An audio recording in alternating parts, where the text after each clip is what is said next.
mu minsi ishize Donald Trump aherutse gutangaza yuko abona yuko Canada ishobora kuba cyangwa se ikwiriye kuba leta ya 51 igize Leta Zunze Ubumwe za Amerika. Akaba rero yarashaka kugira ngo hahinduke kuba Canada yakomeza kuba igihugu ahubwo igahinduka imwe muri leta zigize Leta Zunze Ubumwe za Amerika. Uko niko yabivuze mu minsi ishize. Still clear. He is not joking about Canada becoming the 51st state. Canada and the United States, that would really be something. You get rid of that artificially drawn line, and you take a look at what that looks like, and it would also be much better for national security. While admitting he has no right to do it, he said he'd use economic force to merge the countries, voicing his frustrations over U.S. defense spending and how much it costs to help protect Canada, while also making exaggerated complaints about the trade deficit. Supporting a country, $200 billion plus a year, our military is at their disposal, all of these other things, they should be a state. That's why I told Trudeau when he came down. And I said, that's okay to have if you're a state. But if you're another country, we don't want to have it. Nyuma y'ibyo bitekerezo bye rero hasohotse hakurikiyeho abantu benshi bagiye babivugaho mu buryo butandukanye, yaba abanyamakuru, abavuga rikijyana batandukanye muri Canada ndetse no muri Amerika. Abanyakanada bakavuga bati reka ntabwo dushobora kuba indi leta ya Amerika, ntabwo dufite indangagaciro zimwe. Ku mbuga nkoranyambaga abanyakanada nabo barahagurutse rwose barabirwanya ku buryo bwivuye inyuma, bakagaragaza nyine yuko bakunda Canada, ari abanyakanada, nta mpamvu n'imwe ihari yatuma bahinduka abanyamerika. Ariko nanone rero abenshi bari bategereje kumva icyo Minisitiri w'Intebe wa Canada abivugaho. Nyuma y'igihe rero gitoya Minisitiri w'Intebe Justin Trudeau yaje gufata icyemezo cyo kubisubiza kugira icyo abivugaho. Ni muri interview yakoranye n'umunyamakuru w'umunyamerika. Muri iyo interview niho yatanze ibitekerezo bye uko abibona, uko abyumva, ariko yakomoje no ku bindi bibazo bitandukanye bishingiye ku bukungu n'imibereho myiza y'abaturage, ndetse anakomoza no ku hazaza he, uko abona ahazaza he nyuma y'uko yamaze kwegura kuzakomeza kuba Minisitiri w'Intebe. Reka rero mbareke murebe icyo yabivuzeho.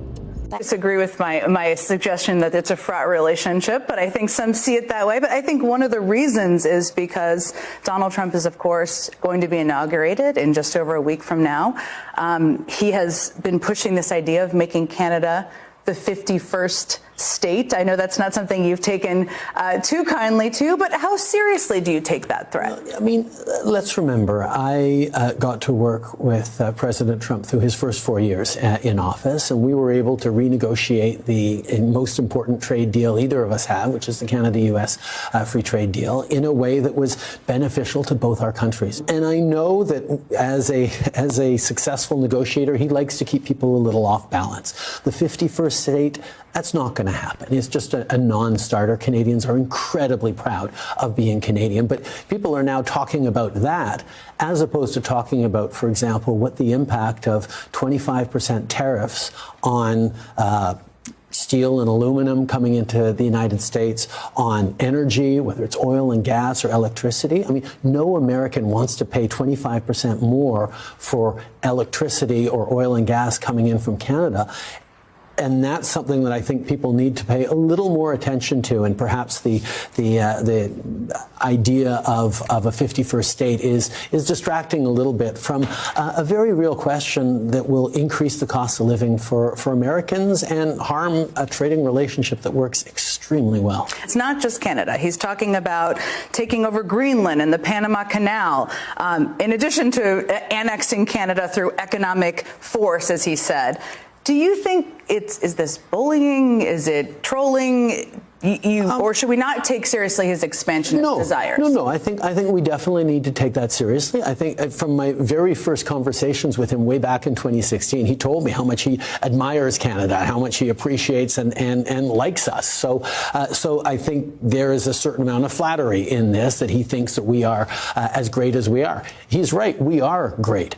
We're also very, very proud of being Canadian. If you talk to any Canadian, you ask them to define what it is to be a Canadian, they'll talk about all sorts of different things. But one of the things we will point out is, and we're not Americans. I mean, he's been calling you the 51st governor.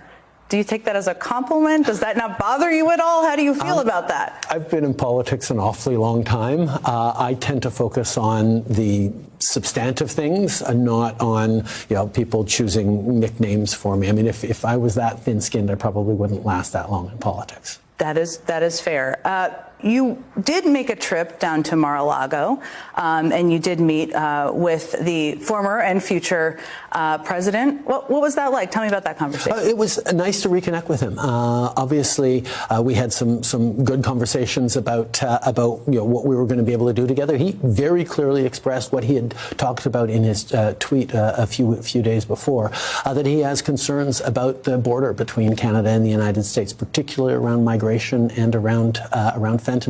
I was pleased to highlight that less than 1% of the illegal migrants, less than 1% of the fentanyl that comes into the United States comes from Canada. So we're not a problem, but we're happy to, and we've actually responded to his request for us to do more with billions of dollars worth of investments to even further strengthen the security at our borders. I'm assuming he didn't bring up his intention to publicly say he was going to annex through economic means your country. It actually sort of came up at one point, and then we started musing back and forth about this. And when I started to suggest, well, maybe there could be a trade for Vermont or California for certain parts, he immediately decided that it was not that funny anymore, and we moved on to a different conversation. So this isn't out of the blue that he's doing this, but my focus has to be not on something that he's talking about that will not ever happen, but more on something that might well happen, that if he does choose to go forward with tariffs that raise the cost of just about everything for American citizens, that on top of that, we're going to have a robust response to that. I want to ask you about your decision to resign, but you're staying on until the party elects a new leader sometime in March, but between now and then, the parliament is suspended. So for the American public, for others watching right now who are trying to understand what levers you have if he isn't listening to this rational argument, what are you prepared to do if he actually does this into the first couple weeks of his presidency? As we did last time, we are ready to respond with tariffs as necessary. You may remember when Donald Trump put tariffs on Canadian steel and aluminum, which did nothing but raise the cost of steel and aluminum for American consumers. We responded by putting tariffs on things like bourbon, Harley-Davidsons, orange juice, playing cards, these sorts of things that Canadians could find replacements for, so they wouldn't have to pay more for that money. And it ended up causing a lot of loss in American businesses for whom Canada is their #1 export partner. We are the #1 export partner of about 35 different U.S. states, and anything that thickens the border between us ends up costing American citizens and American jobs. That's not what President Trump got elected to do. I know he got elected to try and make life easier for all Americans, to support American workers. These are things that are going to hurt them. Let me ask you about your decision to resign more broadly. And you've obviously talked publicly about this, but there are trends around the world that we've seen here in the United States. We've seen them across Europe. Obviously, you've been impacted by them. We're incumbents. It's an anti-incumbency movement around the world. Yeah. You also said when you resigned that you wanted to give your party a chance to win. So I think from your perspective, I'm wondering, is it more of a global trend issue in terms of where your approval ratings are now, which is the lowest they've been in your nearly 10 years? Or is it a you issue, as people should understand it? Well, I think it's probably a bit of everything. I mean, right now there's a political cycle where incumbents, particularly those who steered us through COVID, I mean, Canada did extraordinarily well through COVID, better than just about every other peer, tens of thousands fewer deaths proportionately than our friends and allies around the world. Inflation hit less hard. Our economy bounced back faster. It was good, but there is still a lingering frustration towards incumbents. And for me, where I lean in on is all the good things we were able to do. We've put forward policies that are going to make a difference for decades to come in Canada. And I think right now we're seeing a time in politics where emotions and social media is carrying an awful lot of weight in how people feel about things. But I'm always going to lean back on what are the substantive things that are being done? What are the substantive measures that make a big difference in people's lives? And standing up for the vulnerable, supporting people who need it, building an economy that works for the middle class. These are things that ultimately make the biggest difference in people's lives.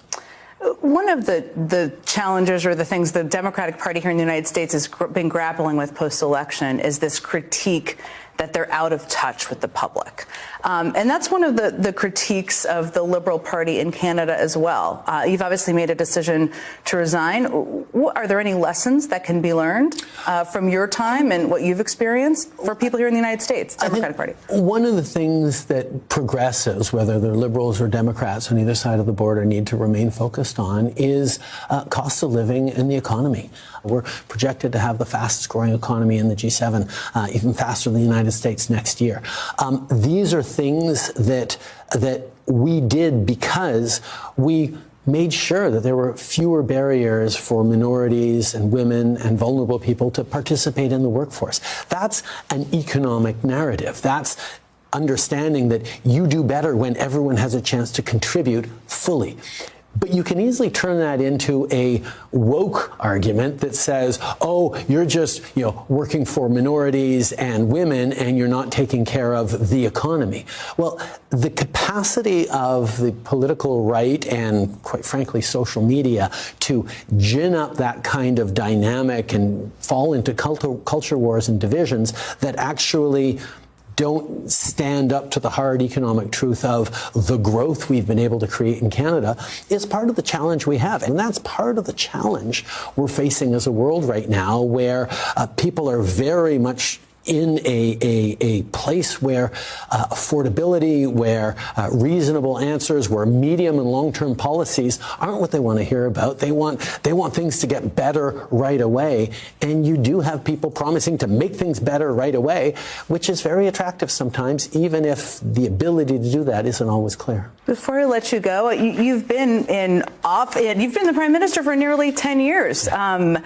It's going to be a strange adjustment, I assume. What are you most looking forward to? I'm looking forward to resting, to taking a bit of a break, to, it's a cliche, but it's a cliche for a reason, spending more time with my kids. My kids have, my two older kids have about a year and a half left in high school before they go off to university. The idea of being there for them as an active dad, making lunches and home when they get home from school, is something that's really, really exciting to me. That I got into politics because I have kids, not in spite of my kids. I want to serve and build a better world. I think we did some really big things over these almost 10 years. Now it's time to be able to focus on ourselves as a family. Prime Minister Justin Trudeau, it was a pleasure speaking with you today. Thank you so much.